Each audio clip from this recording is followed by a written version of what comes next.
What's up, everybody? Welcome to Haas Talks, the show where Haas talks. Hey, I hope you guys are having a great week, a great day, whatever it may be for you whenever you're checking out this episode. You know, time to time we have drivers. Sometimes we have crew guys. But on today's episode, we have a guy that still drives, a guy that now crews for a team. Right after this, we're going to have Matt Moore on Haas Talks. Performance Electronics, custom electronic solutions. From design to manufacturing, let us put your ideas in motion and become your company's full-service electronics manufacturing experts. Performance Electronics. What's up, everybody? Welcome back to Haas Talks. Man, I'm so glad to have this youngster next to me, Matt Moore, the Matt Moore. Matt, thanks for taking time away from the cars to come up here and chit-chat with me. Welcome to the show, man. Yeah, thanks for having me. So, Matt, we've known each other for quite some time, a long time, actually. Like, I can't even think of how many years. It's been a long, long time. The first time I ever met you, I believe it was through your father, one Gregory Moore, who resides in Edmond, Oklahoma. Just real quick, kind of tell everybody about your background in racing, like who got it all started for you, and all that good stuff. Well, as far as I can remember was growing up at the fairgrounds, watching Trey Robb and all them rip around. And so I just kind of been around it. My dad raced modifieds there, and then my sister got a junior sprint, which I was itty-bitty. Right. So then I've always kind of been around it, and then one day I got a junior sprint, did that for 2 years. Had the big Mopar M on the side of it, I remember. Yep. White, black, some baby blue. Mm-hmm. Number 9. Why was number 9 your number? It was my baseball number at the time. That's right. You were like a superstar baseball player too. I did. And that's why you didn't race early like your sister did. No, like I said, I did probably 2 years of junior sprint and then did 2 or 3 years of really competitive baseball all year round. Yeah. And I finally got back into it, and then, believe it or not, the first year I got back into it was that restrictor where we racked off 18 wins that season. And then the D1, right? It was a pace. The pace, Mm-hmm. the pace. That's right. Yep. I totally forgot about that. Yep. So you come into racing. I mean, a racing background. Your grandpa Warren raced. Your dad raced. Your dad's kind of done a little bit of everything. You know, from racing to promoting. Growing up in that household, going to races all the time, and having to juggle from like sports to racing. What was that like? It was just super busy. I mean, I think the main thing was my school grades. Yeah. If my grades weren't there, then I couldn't really do anything at that point. Right. But juggling with baseball, because baseball was on the weekends, so it kind of conflicted with some baseball games. Right. So it was either my dad was at the racetrack and my mom was at the baseball games, and she would Uber me, I guess, to the racetrack back and forth. But Mom, the first Uber. Yeah. I remember some of that hustling back and forth. Do you recall the first time that, like, I babysat you one time? Do you remember that? Vividly, yes. Vividly? Like, I think your sister would remember it better. It was, like, one of the first times that, like, I ever babysat somebody's kids, and your mom and dad came to the Chili Bowl. And we watched it, and we watched it online or on the pay-per-view deal, and we made brownies. I remember that pretty vividly. I remember the brownies. Those were the good old days. Oh, for sure. So you get out of baseball, you come back into racing, and you're kind of going, like, full force with it. Like, you guys are, like, down nitty-gritty. Your sister's not really racing anymore. It's just you and Dad now. Running from track to track, like I-44 was your home track, but you guys did some traveling, and you've done some traveling on your own too. Coming through the ranks from micros to sprint cars to midgets to everything that you've ran, what is it about micro racing that is just so intense? I think it's just the pace of it. Like, as soon as the green flag is dropped, it's just balls to the wall. Like, you got to go. Balls to the wall for all 20 or 30 laps. Right. And I think it translates that to the midgets too. The midgets are like that too, but once you get in the sprint cars, everything's kind of much slower pace, but you're still got to be up on the wheel. Right. So how long did you race the micro before you guys got the midget? So I ran a restrictor in 2014, and then around like the 2017-ish era was when we got the midget, and then that progressed into the sprint car thing. Right. And now, so whenever you jumped from the micro, do you remember your first midget race? Yes, I Where do was it actually. at? It was at Creek County. It was their fall nationals. Right. In, I believe, October. I think it was their Halloween race. Right. And I honestly had no idea what I was doing, and somehow got lucky and just ran up front somehow. Yeah. Just stayed clean, kept your nose clean. Yeah, I mean, I think I'm really good at psyching myself out of things. Right. And I think that was the main thing for me. But once I got going, it basically came down to just driving like a mini sprint. It was a bigger mini sprint. Right. It was just, like I said, it was real darty, and I learned quickly that those cars drive with the throttle. You're not Right. Not steering with your it, wheel. you're steering it with your right foot. With your foot. Yeah. So it became a game of having to kind of learn that finesse Right. a little bit, right? Mm-hmm. So how long did you run the midgets before you moved on to the sprint car? Let's say 2 years, and then it just got way too expensive for my dad, Right. which it's way out of hand right now. Right. And for the much money we had invested in the midget and the micro, we could have had 2 really nice sprint cars, but we decided to at least keep the micros because that's when the big money shows were starting to come around. Right. So we kept the micro just for that, and then the sprint car deal we would run like the War, and then I'd hop in Kevin Barksdale's sprint car, run his series here and there, but would also run the micro when I could. Right. So you kind of dabbled in both. I remember a really bad time at Lucas Oil. Man, that was gnarly, dude. Yeah, seems like everyone I know doesn't forget about it. They let me know every Yeah. chance they see. Yeah. Ask me what happened. You're like, man, that was like, what was that? That was like 3 years ago? Yeah, 3. 3 years ago. You're like, bro. So I was actually living in Indiana at the time, trying to hustle just a ride out there because I was running the midget for Ryan Hergott and Right. Petrie Motorsports. And we had my sprint car, our family-owned sprint car. And before this race weekend, we ran it twice at Humboldt, Kansas. Ran 4th and 5th in it. And then on the prelim night of the Hockett race, we ran 4th in it. So that locked us into the show.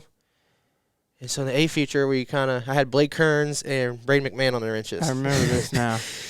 And I believe Blade was like, this thing's going to be pretty tight at the beginning, but it's going to be on kill. So I was like, okay. So we're going, and it's tight, like off the extra corner, like I'm right over left, kind of front end's kind of light.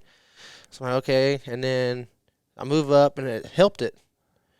So me and I believe it was either Mario Klauser or Meserol I was working on outside.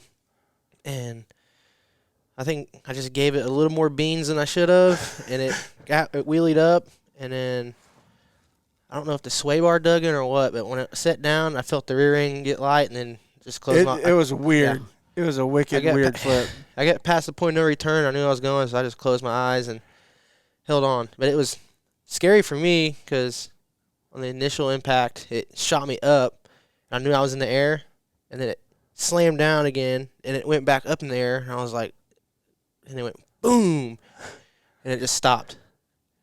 And it was Quiet.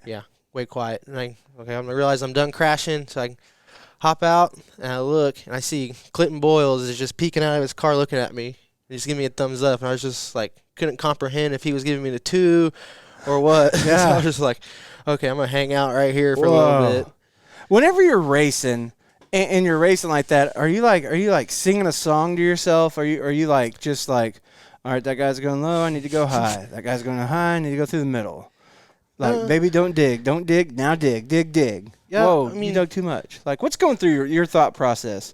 Or are you like got some little easy or whoever, the little poppy or whatever the.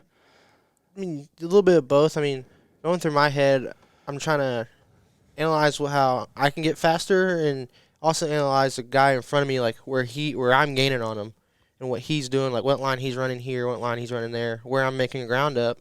And then once I get to him, it's just making it stick. Right. But there's also a couple cars that you roll up on, you're like, okay, like I know this guy is just a roadblock. It should be easy work. Right. But you get up on the fast guys, and you're like, okay, man, I need to try something different down here because I'm not gaining on them or whatever it may be. Maybe some challenges there. So you started racing at the age of when? At I believe I was 9. 9? Yeah. And you're 21 now? Yes. So through those years, you have raced a lot of different places. You've raced a lot of different cars with different owners and crew chiefs and everything else, and you still have good working relationships with all of them. But now you're at a point where in your life where full-time racing just isn't a gig for you. Like you reach a point where you're like, the rides aren't coming as much as you want them to, but you still want to be involved in the world of racing and motorsports. And you find yourself working for a team now out of Newcastle, Oklahoma, the Velox Racing team. How did that all come about? And kind of tell me about what your life is like now, not being a full-time racer. Right. No, I for sure want to race again, don't get me wrong, but this came about is when I probably the summer I moved back from Indiana. I was just planning on going to school because I went to Indiana straight out of high school, so I didn't go to college. I just had a just high school degree. Right. And What were you going to go to school for? I was going to go to a school for CNC machining. Okay. So this came about was at the time I was getting school all handled, and I had a valet job downtown Oklahoma City. So I was doing that at nights, but then sometimes when I wasn't working, I'd go help Tyler Edwards out at the Select Motorsports shop. Oh, yeah, okay. So me and Tyler Edwards built that relationship, which I'm very thankful for now. And I believe I was coming back from I-55 with Cody Cordell and Dave Mack Motorsports because I'd help them out sometimes. And Trey Robb called me and was like, hey, what do you think about working for this guy at Tommy Clay, this, that, and this? I was like, yeah, sure. Like, I still want to be involved if I'm not going to race, and I want to learn as much as I want to about it. Yeah. And me and Tommy got hooked up. He's been great. Chris Connor is part of it, too. He's been great. Brought Josh Hammonds with us. And from the time Josh and I got there, from time now, it's night and day difference. Driving-wise, the equipment, trailers, rigs, it's flow-blown operation now. Like, I feel like we can go here and be fast. I mean, we've been fast here for a month, I believe. I mean, the wind's coming. We haven't won with it yet as a group. Right, but you've got a young group, and you've got a group that really doesn't come from a that rich of a history of racing and everything else. It's kind of like you guys are helping to mold them as drivers. Yeah. So for you, being at a young age and remembering back to your first time whenever you were just getting started, you had your dad to kind of sit there and help you mold into a good driver. What are some of the things that you're talking to these drivers? You got Jaden Clay, William Connor, Lucas Connor. You've got these young minds, these young kids. Do you see some of yourself in them and you're like, hey, bro, wait. I know what you're thinking, but that is not the way to think. Like, trust me on this one, man. I just went through this a few years ago. Right. It's definitely hard to understand how they talk, but now, like, I've been around them, I get it now. But biggest thing I preach to them is just consistency, especially in restrictor. You gotta be consistent. Right. Don't scrub your speed. Just be consistent. And I think they're just starting to figure it out, I should say. It's starting to click with them. Like, I get to see them quite a bit and get to see you guys quite a bit, and you can kind of tell that things are starting to make sense to them more and more as the season progresses. With this relationship with Tommy Clay, though, you're going to have an opportunity to get back into a car. Yeah. And coming up here really soon, like 2 days soon. Yeah. So kind of tell me about, like, how that – I mean, I bet you've told Tommy, and Tommy understands and knows that you want to race again, and racing is still something that you want to get your shot at. But how did that come about? You're racing. You're going to be racing the Dirt Duels Sunday, May 30th. This episode will probably air the 31st, so hopefully you've won $5,000. Yeah, and hopefully I'm $5,000 richer. You're a little bit richer, right? But how did that come about? How does that conversation come about? Do you slip a note under his desk, or like? I really didn't come to him like personally. I heard it was more of Jaden. Yeah. Because Jaden's racing his A-class car because tomorrow's his 14th birthday. Right. And so for his birthday present, we're turning him loose on A-class. That's cool. And originally Trey Robb was going to get to run it, shake it down, but they're in Peru right now racing the World Championships. I don't know, I just kind of showed up to the shop one day and I just caught wind and was like, hey, if you want to drive it, go ahead. which I'm super thankful of anything I get to race in now Right. because it's kind of hard on me to find something where I'm not dumping $4,000 or whatever it may be. Yeah. But yeah, I'm really excited. I think it should be like riding a bike to me. Right. Hopefully it's just like you just brush off the cobwebs and hot laps and then it's time to go. Yeah. How would you describe your driving style? So most of my listeners probably they know Matt Moore because of the Bethany Bullet and the Bethany Mullet, Greg Moore. So people know who Matt Moore is. A lot of people may not know or remember the driver Matt Moore. So how would you describe like your driving style to somebody? I really don't know. I've never had that question asked to me. I don't know. I just kind of like when people ask me like that kind of question comes around. It's like you just gotta come watch. Yeah, just come watch. Come watch because I'm really not worried about how I drive. I just want to win. I want to just want to be up that front winning. Are you a tops up here, bud, or are you like, man, I need some catfish? Wherever it's fastest. Wherever's fastest. Yeah. I like that answer. Wherever it's fastest. So whenever you're crewing on the car and you're working on things, are you like a guy that likes to fine-tune shocks? Are you a stagger guy? Are you, dude, just put whatever on there, let's go? I'm just kind of learning like the shock, like the 3-inch numbers and all that right now. So that territory I'm not really comfortable with, but like stagger and spacing, I can get you where you want. Right. And then obviously weight jacking too. That's big. That's big. But not on the shocks. I'm still trying to get there on the shocks, which Perry Robb has been really helpful so far. He's kind of smart. Yeah, he went to shock school. He's the man on that stuff. He's never won any championships or anything. That's what your dad said. Your dad got me going really good one day about that. We won't talk about that. Outside of racing, what are you into, Matt? Are you still into sports and watching baseball and all that hobnobbing stuff? Yeah. We've actually been going to some AAA games downtown Oklahoma City. I've noticed that. I didn't know if you were just going for the dollar beer nights or if you were going to take in the ball game. A little bit of both. A little bit of both. Yeah. I mean, they go hand in hand, right? Right. So, are you an early morning guy or like a night owl? Like, are you and Josh like, bro, we're working from 8 to 5, or we're working from like 11 to 8? I can be an early morning person. It's just like you just gotta give me a time to get up and to be somewhere, and I'll do it. But I'm not really preferably a morning person. So you'd rather be like, hey, let's just work at night. But I mean, I'd rather like get stuff done. Right. That way, if like everything's done like on a Wednesday, then might take off Thursday or Friday, or depending on where we're going. Yeah. So after like tonight, you race here at Port City Raceway, night number 1 of the Stock Nationals. Are you guys gonna hustle up and pull maintenance tonight to get ready for tomorrow? Or are you going to do some tonight, some tomorrow? Like, how does that go for you guys? Usually we'll pull like all the body panels off, get them ready for maintenance. Right. And then we'll wake up when it's not hot, like probably around 9, 10, get everything done, and just hang out till race time. And then just chill. Mm-hmm. Do you like the bigger tracks, or are you like a bull ring guy? I'm a bull ring guy. Bull ring guy. Non-wing too. Non-wing. Ditch the wings. Diss the wings. Nothing against you, Russell. Russell does watch the show. So does David.